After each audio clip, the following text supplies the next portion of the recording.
नमस्कार दोस्तों, आपका स्वागत है uni study hub by M K Pandey में। और इस वीडियो में हम लोग यहाँ पे किशोरावस्था को देखने वाले हैं। ठीक है, कि किशोरावस्था किसे कहते हैं।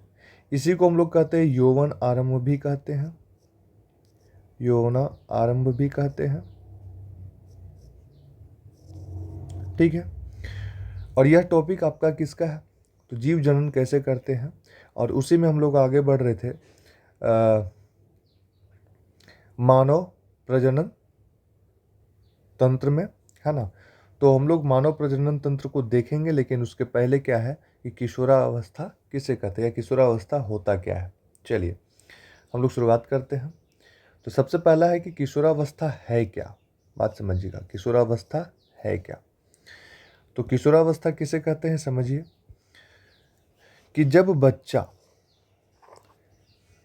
क्या हो, जब बच्चा शारीरिक रूप से और मानसिक रूप से शारीरिक रूप से और मानसिक रूप से क्या हो जाए, वयस्क हो जाए, यानी कि क्या हो जाए, एडल्ट हो जाए, है ना, बनने लगता है और प्रजनन में सक्षम हो जाता है, यानी रिप्रोडक्शन। ठीक है, रिप्रोडक्शन में सक्षम हो जाता है। इसी अवस्था को हम लोग क्या कहते हैं, किशोरा अवस्था कहते हैं। यानी कि बच्चे में क्या हो जाएगा कि शारीरिक चेंजेज आने लगेगी, मानसिक रूप से चेंजेज आने लगेगी, है ना। और इसके आधार पर वह क्या हो जाता है कि बड़ा बन जाता है, यानी कि हम लोग कह सकते हैं कि वह बड़ा बन गया, बड़ा हो गया, है ना। और उसमें एक क्या होता है कि प्रजनन में वह सक्षम हो जाता है, और इसी अवस्था को हम लोग क्या कहते हैं, किशोरा अवस्था कहते हैं।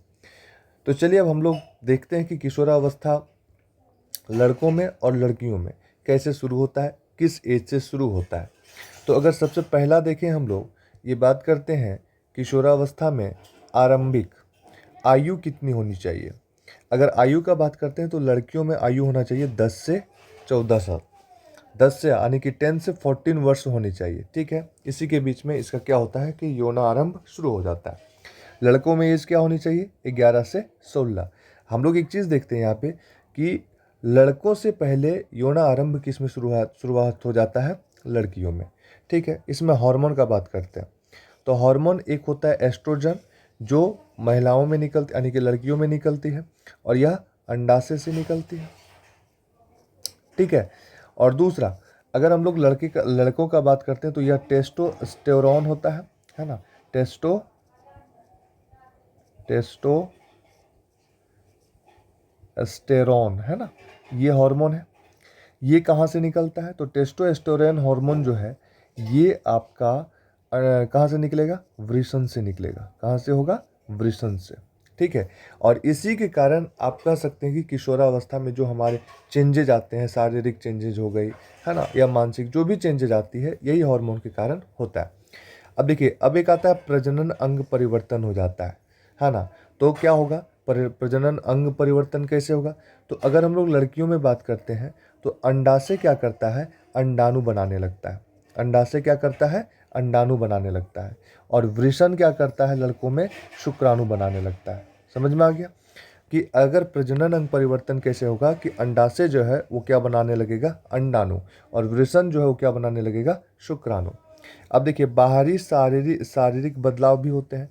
तो बाहरी शारीरिक बदलाव कैसे हो गए, अगर लड़कियों में देखते हैं तो स्तनों का विकास होने लगता है और कुल्हों का चौड़ा होने लगता है। ठीक है, वहीं पे अगर लड़कों का बात करते हैं तो लड़कों में आवाज़ भारी होने लगता है, कंधे चौड़े होने लगते हैं, है ना। तो हम लोग कहेंगे कि यह किशोरावस्था की ओर पहुंच गया है। अच्छा, देखते हैं फिर बालों की वृद्धि। तो बालों की भी वृद्धि होती है। अगर हम लोग लड़कियों में बात करते हैं तो बगल व जननांग क्षेत्र में बाल आना लगता है, और लड़कों में बात करते हैं तो लड़के के चेहरे पर दाढ़ी मूछ आने लगती है और शरीर पर भी बाल आने लगता है। और लड़कों में भी क्या होता है, जननांग क्षेत्र में भी बाल आने लगते हैं। अब देखते हैं विशेष लक्षण क्या है। तो विशेष लक्षण क्या है कि अगर लड़कियों में बात करते हैं तो यहाँ पे मासिक धर्म की शुरुआत हो जाती है, मासिक धर्म की शुरुआत हो जाती है। और लड़कों में क्या होता है, यहाँ पे शरीर की मांसपेशियाँ मजबूत होना, मतलब शरीर की मांसपेशियाँ क्या होने लगता है, मजबूत होने लगता है। ठीक है, दूसरा यहाँ पे आपका क्या हो सकता है, मानसिक, यानी कि मानसिक बदलाव भी हो सकता है ना। चलिए, तो ये था आपका किशोरा अवस्था। अब हम लोग नेक्स्ट वीडियो में नर जनन तंत्र को देखेंगे और मादा जनन तंत्र को देखेंगे। तब तक मस्त रहिए, पढ़ते रहिए। धन्यवाद।